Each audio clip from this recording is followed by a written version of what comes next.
Bismillahirrahmanirrahim. Assalamu alaikum students. I hope you all are good. Today I am going to discuss about the power concentration relation of fluorescence and phosphorescence.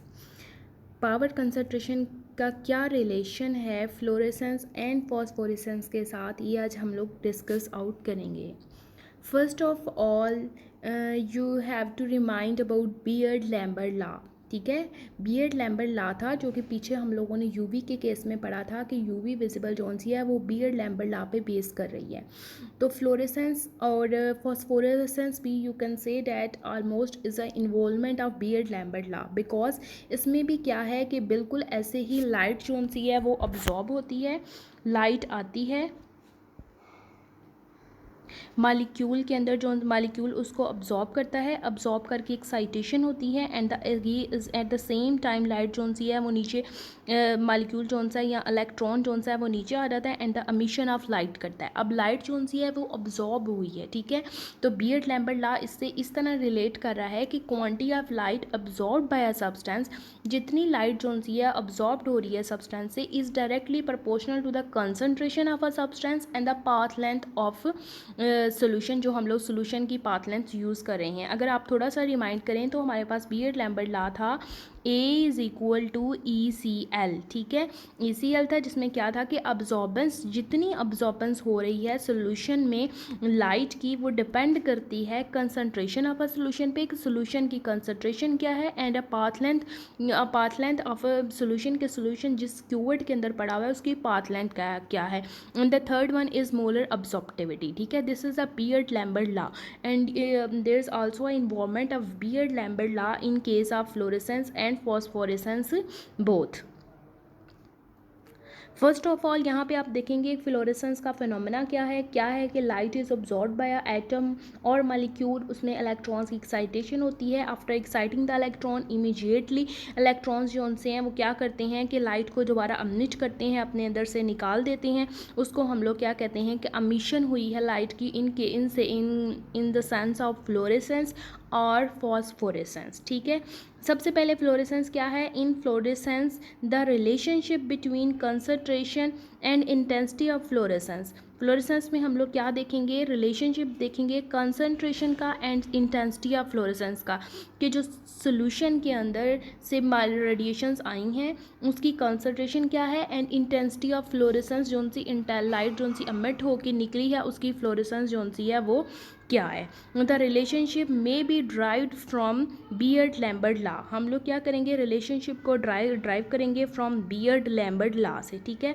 इसमें क्या है, I naught over I T is equal to 10 ABC.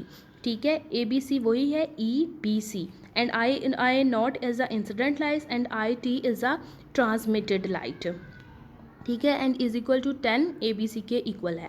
अब इसकी थोड़ी सी derivation को हम यहाँ से देखेंगे. मैंने यहाँ पे खुद नहीं की, मैंने कहा आप लोगों को मैं लिख के दिखाऊंगी कि आप लोगों की अंडरस्टैंडिंग अच्छी हो जाए और बिल्कुल आपको ऐसा ही लगे कि टीचर जोन सा है वो बोर्ड पे समझा रही है. ठीक है, अब इसमें क्या है कि I naught over I T is equal to 10 ABC है. अगर हम इनको थोड़ा सा उल्ट दें, ऊपर नीचे कर दें, तो आई टी को ऊपर कर दें, I T over I not is equal to 1/10 A B and then C. ठीक है, उसकी पावर ये 10 है. ठीक है, अब इधर 10 ABC उसकी पावर हो गई है. अगर हम इसको नेक्स्ट देखें तो क्या, अगर हम यहाँ से आई टी की वैल्यू को निकालना चाहें तो हम क्या करेंगे, आई टी को इधर ही रहने देंगे, is equal to I not.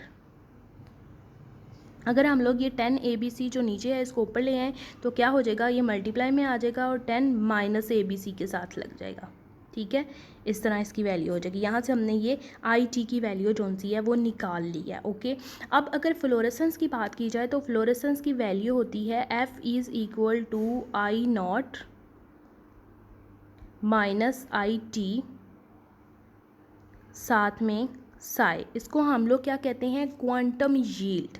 ठीक है, इसको कहते हैं क्वांटम यील्ड। क्वांटम यील्ड क्या है, क्वांटम यील्ड फ्लोरेसेंस की ये है कि कितने फोटॉन्स अब्जॉर्ब्ड हुए हैं और कितने एमिट हुए हैं इन सेंस ऑफ या in a process of fluorescence. Either उतने ही एमिट हुए हैं जितने अब्जॉर्ब हुए हैं बाय रेडिएशन से, या उससे कम हुए हैं, या उससे ज़्यादा हुए हैं। ठीक है, तो इस प्रोसेस को हम लोग कहते हैं क्वांटम यील्ड क्या है फ्लोरेसेंस की, कि कितने photon absorb by a molecule and कितने photons are emitted by molecule in a sense of और in a process of fluorescence. ठीक है, तो ये है फ्लोरेसेंस की equation, F is equal to I not minus I T over psi, जिसको हम लोग क्वांटम यील्ड भी कहते हैं। ठीक है, अब नेक्स्ट स्लाइड में मैं इसको पूरा ओवरऑल करती हूँ। यहाँ से हमने आई टी की वैल्यू निकाल ली है और एफ़ की वैल्यू जो सी है वो आपको दी गई है। अब नेक्स्ट देखते हैं जी। इस स्लाइड पे मैं लिखती हूँ, सबसे पहले मैं आई टी की वैल्यू लिखती हूँ। I T is equal to I not, ये वही है जो हम लोगों ने पीछे वाली स्लाइड में खुद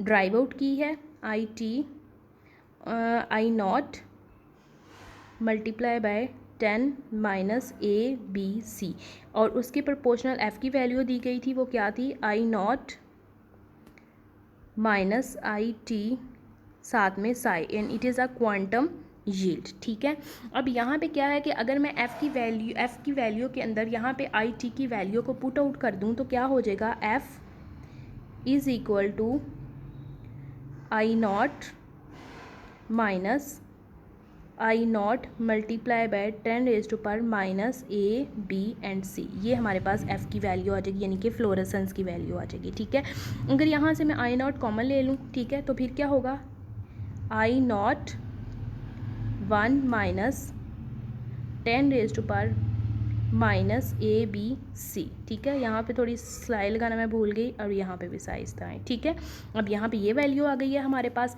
अब नेक्स्ट क्या है कि 10 माइनस ए बी सी, अगर 10 को हम लोग एंटी लॉग में ई में चेंज करना चाहें तो यू कैन रिमाइंड इट, आप इसको रिमाइंड कर लो कि अगर हम लोग 10 को यानी कि लॉग को एंटी लॉग में कन्वर्ट करना चाहेंगे तो उसकी जगह हम लोग लिखेंगे आई नॉट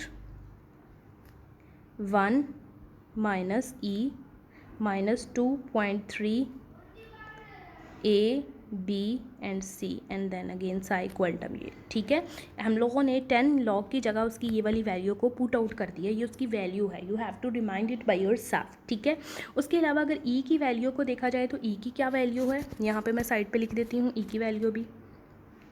ई की वैल्यू है 1 plus X square by 2 plus X cube by 2 and then so on. ठीक है, अगर ये है वैल्यू ऑफ ई, अगर एक्स की वैल्यू को देखा जाए तो एक्स की वैल्यू क्या है, ये भी मैं इधर साइड पे लिख देती हूँ, -2.3 ए बी सी। ठीक है, यहाँ तक ये वैल्यूज़ हो गई हैं हमारे पास। अब नेक्स्ट क्या करना है कि अगर हम लोग यहाँ पे ई की वैल्यू पुट करें, this is a value of E, अगर हम लोग यहाँ पे फ्लोरेसेंस वाली इक्वेशन में ई की वैल्यू पुट करें तो क्या होगी, F is equal to I not minus 1 plus X square by 2 plus X cube by 2 and then carry on and then side. ठीक है, ये हमारे पास वैल्यू आ जाएगी इसकी। ठीक है, अब क्या है, जब इसकी ये वैल्यू हमारे पास आ गई है तो हम लोग यहाँ से +1 है -1 इन दोनों को काट आउट कर सकते हैं। ठीक है, उसके अलावा x की जगह भी हम लोग x की ये वाली वैल्यू को पुट कर सकते हैं, तो क्या होगा, f is equal to I not 2.3 A plus, ये भी माइनस में है, सॉरी ये सारे माइनस में आएंगे क्योंकि ये माइनस में है ना, यहाँ माइनस है, ई की वैल्यू हम पुट कर रहे हैं तो ये सारा जो सा ये वाला माइनस में हो जाएगा, जिसको मैं ये डबल कर रही हूँ, ये this is a minus not a plus. ठीक है, ये माइनस है। अब क्या है कि ये माइनस में हो गया 2.3 ए, अब क्या है, अब 2.3 ए माइनस, अब दोबारा माइनस है तो x की वैल्यू यहाँ पुट किया है तो 2.3 ए ओवर 2। ठीक है, ऊपर इसका स्क्वायर आ जाएगा, इसी तरह -2.3 ये स्क्वायर 2.3 ए ओवर टू ऊपर क्यूब आ जाएगा, ठीक है, and the value is carry on and so on, ठीक है, और एंड पे हम लोग दोबारा लिख देंगे क्यू, ठीक है। ये इसकी वैल्यूज़ हो गई हैं जिसमें हम लोगों ने एक्स की वैल्यू भी पुट की है और ई की वैल्यू भी पुट की है, और यहाँ पे आप लोगों ने याद रखना है ये माइनस है बिकॉज ये माइनस बाहर है, तो अंदर वाली प्लस हैं सारी वैल्यूज़ वैसे तो ई की, लेकिन जब बाहर माइनस होगा तो अंदर वाली सारी वैल्यूज़ जो सी हैं वो माइनस में चेंज हो जाएंगी, and this is a minus not a plus, ठीक है, minus x square over 2 minus x cube over 2, ठीक है। यहाँ तक ये इसकी वैल्यू हो गई है। नेक्स्ट हमारे पास क्या है, F is equal to 2.3 I not A B C and then psi, ठीक है। This is a value of to fluorescence जो कि हमारे पास आई है। अब इस केस में क्या है कि फ्लोरेसेंस की वैल्यू इस इक्वेशन को फॉलो आउट करेगी। अब ये तो यहाँ पे तो ये इसको मैं सेपरेट आउट कर देती हूँ ताकि आपको समझ आ जाए, ठीक है। अब यहाँ से ये एंड देन ये भी मैंने सेपरेट आउट कर दिया, ठीक है। अब ये हमारे पास वैल्यू आ गई है। अब ये सारी चीज़ जो सी है ये इक्वल है हमारे पास के ये, ठीक है, के इक्वल है, तो हमारे पास जो वैल्यू आएगी क्या आएगी, एफ इज़ इक्वल टू के सी, ठीक है। ये हमारे पास ओवरऑल वैल्यू आई है। अब ये किस केस में है, अगर हमारे पास अब्जॉर्प्शन जोन सी है वो लेस देन 0.02 हुई है तो that the fluorescent intensity of a substance is proportional to concentration only when absorbance in 1 centimetre cell is less than 0.02, ठीक है, तब हमारे पास ये होगी। हाँ, इन केस ऑफ अगर अब्जॉर्बेंस जोन सी है वो ज़्यादा हो गई है तो हम लोग ये कह सकते हैं कि अब्जॉर्बेंस क्यों ज़्यादा हुई है, क्योंकि मे बी हमारे सोल्यूशन के अंदर इनर फिल्टर इफेक्ट के थ्रू कोई ऐसी स्पीशी प्रेजेंट है, जैसे कि मैंने पीछे इनर फिल्टर इफेक्ट आप लोगों को बताया हुआ है, तो कोई ऐसी स्पीशी प्रेजेंट है जिसने क्या किया, खुद से अब्जॉर्ब कर लिया रेडिएशंस को, रेदर देन कि हमारा जो सैम्पल मालिक्यूल था वो अब्जॉर्ब करता रेडिएशंस को एंड एक्साइट करता एंड देन अमिट करता in the form of fluorescence. तो क्या किया कि इनर फिल्टर इफेक्ट के थ्रू कोई ऐसा मालिक्यूल अंदर प्रेजेंट है जिसने रेडिएशंस को अब्जॉर्ब तो कर लिया पर अमिट नहीं किया, ठीक है।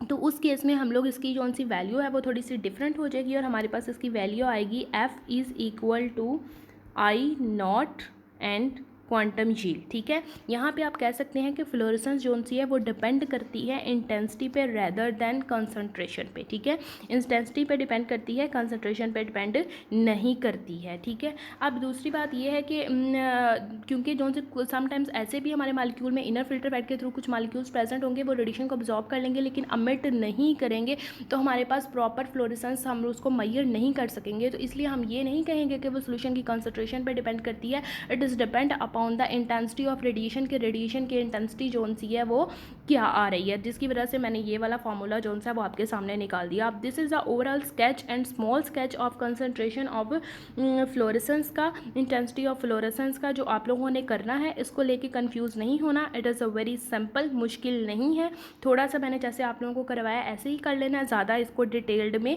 नहीं जाना, ठीक है। You can note it in your notebooks, आप अपनी नोट्स पे नोट कर सकते हैं। एंड यहाँ पे माइनस है, याद रहे आप लोगों को, मैं बार बार बता रही हूँ, मुझे गलती से जो सा मैंने प्लस की वैल्यू पुट कर दी है पर यहाँ पे माइनस है, और अगर मैं ये रेज़ करूँगी तो फिर सारा रेज़ हो जाएगा और दोबारा से लिखना पड़ेगा, इसलिए मैं बार बार आप लोगों को रिमाइंड करवा रही हूँ कि यहाँ पे जो है ये माइनस ही है, प्लस नहीं है, ठीक है। नाउ नेक्स्ट फॉस्फोरेसेंस की तरफ चलते हैं। नेक्स्ट है फॉस्फोरेसेंस। फॉस्फोरेसेंस का फिनोमेना तो आप लोगों को पता ही है, क्या होगा कि मालिक्यूल ने क्या किया, अब्जॉर्ब किया रेडिएशन को, ठीक है, रेडिएशंस आई हैं फ्रॉम अ सोर्स से, मालिक्यूल ने अब्जॉर्ब किया एंड एक्साइटेड स्टेट पे चला गया। अब क्या हुआ है कि वो वापस आते हुए डायरेक्ट वापस आने की बजाय एक और स्टेट में चला गया जिसको ट्रिपलेट स्टेट कहते हैं, एंड देन वहाँ से फिर रेडिएशंस को अमिट करता हुआ वापस आया। इसको हम लॉन्ग लिव्ड प्रोसेस भी कहते हैं बिकॉज ये अपनी स्टेट जो है वो चेंज कर लेता है और सेवरल सेकेंड्स और मिनट्स लगाता है टू परफॉर्म होने के लिए, ठीक है। अब इसको हम लोग थोड़ा सा देखते हैं, इसका थोड़ा सा सिंपल और ईजी है उसके निस्बत। फॉस्फोरेसेंस में क्या है कि its expression relation is similar to that of fluorescence, almost इसका सिमिलर है लेकिन थोड़ा सा प्रोसेस डिफरेंट है। अब इसमें क्या है, P/P0, ठीक है। मैं पीछे वाली जो सी सारी इक्वेशंस थी मैं उनको इसके स्लाइड के ऊपर भी पुट आउट कर सकती थी, लेकिन मैंने इसलिए नहीं किया ताकि आप लोगों को अंडरस्टैंडिंग अच्छी हो जाए, जब मैं खुद लिखूँ आपको पता चले कि मैडम ने कौन सी चीज़ कहाँ से पुट की है, किसके अंदर वैल्यू पुट की है और कैसे जो सा वो सम अप उसका निकाला है, ठीक है। अब आगे क्या है, P/P0 is equal to E minus E B C, ठीक है। पी जोन सा है वो पी और जोन सा है वो रिप्रेजेंट कर रहा है फॉस्फोरेसेंस की इंटेंसिटी को, फॉस्फोरेसेंस की लाइट को, ठीक है। अब यहाँ से जब हम इसको ड्राइव करना थोड़ा सा शुरू करेंगे तो इसके ड्राइव जोन सा है वो इतना लंबा नहीं है, इट्स अ डायरेक्ट रिलेशन। आप लोग भी डायरेक्ट कर लें, वैसे तो ये बहुत लंबा जाएगा जो आप लोगों के सिलेबस में इंक्लूडेड नहीं है, लेकिन आप लोग इसको थोड़ा सा कर लें बस जितना मैं आप लोगों को करवा रही हूँ, ठीक है। बाकी आपको मैं नोट्स इंशाल्लाह 1-2 दिन में प्रोवाइड कर दूँगी, बल्कि मैं कोशिश करूँगी आज ही अपलोड कर दूँ ताकि आप लोग जो है वो ईजिली सारे चैप्टर को पढ़ सको। अब आगे क्या है, इसको जब हम लोग देखेंगे पी और पी नॉट, अब हम लोगों ने दोनों साइडों पे क्या कर देना है, -1 ऐड कर देना है। 1 minus P over P naught is equal to 1 minus E B and C, ठीक है। ये हमारे पास हो गया है। अब हमारे पास क्या है, जब इसको कर लिया तो अब हम इसका एलसीएम ले लेंगे, ठीक है। जब एलसीएम लेंगे तो पी नॉट माइनस पी, ठीक है, ये हमारे पास आ जाएगी is equal to 1 minus E B and C, ठीक है। ये हमारे पास जोन सा इसका रिलेशन जोन सा है वो आ गया है हमारे पास। अब क्या है कि पी नॉट और माइनस पी इधर ही रहने दो, पी नॉट माइनस पी इधर ही रहने दो, पी नॉट को उधर ले जाओ, P naught 1 minus E B and C, ठीक है। ये इसका रिलेशन कुछ इस तरीके से आ गया हमारे पास, ठीक है। ये तो यहाँ से हमने इसको थोड़ा सा ड्राइव कर लिया। अब इसकी ओवरऑल इक्वेशन को देखा जाए तो वो कैसे बनेगी, आई इज इक्वल टू 2.303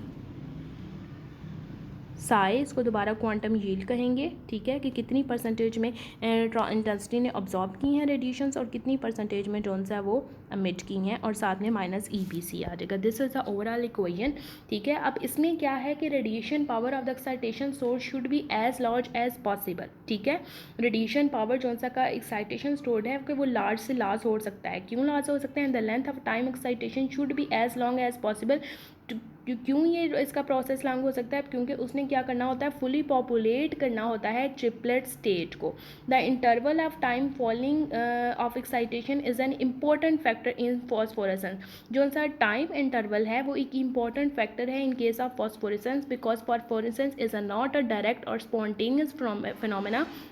ये जल्दी से नहीं होता है, ठीक है, ये नॉन स्पॉन्टेनियस होता है, लॉन्ग लिव्ड है। इसने क्या करना होता है, वापसी पे आते हुए मालिक्यूल जो सा एक आउट स्टेट में जाता है उसको पॉपुलेटेड करता है। सारे मालिक्यूल्स या इलेक्ट्रॉन्स जितने एक्साइट होते हैं वहाँ जाते हैं, उसको पॉपुलेट करते हैं, वहाँ पे रहते हैं, रिजाइड करते हैं, एंड देन जो सा वो बैक नीचे आते हैं। तो हम लोग फ्लोरेसेंस फॉस्फोरेसेंस में जस्ट ये नहीं कह सकते कि हमारे पास जो रेडिएशन डिपेंड करता है ओनली इंटेंसिटी पे और कंसनट्रेशन ऑफ अ सॉल्यूशन पे, it's also depend upon a time, because it is a time taking process. Interval of time following of excitation is an important factor in phosphorescence, okay.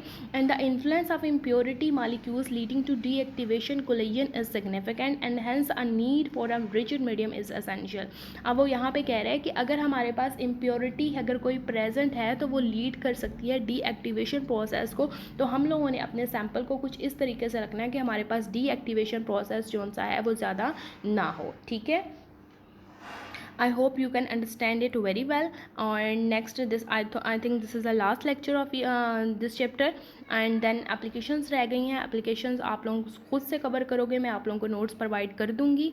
और next हम लोग इंशाल्लाह कल से new lecture और new chapter के साथ start करेंगे, ठीक है। Thank you so much. ये आप लोगों ने जस्ट इतना ही करनी है, डेरिवेशंस जितनी मैंने आपको करवाई हैं डिटेल्ड में करने की ज़रूरत नहीं है, because that is not involve in detailed in your syllabus में इन्वॉल्व है but does not involve in detailed form, okay. Thank you so much.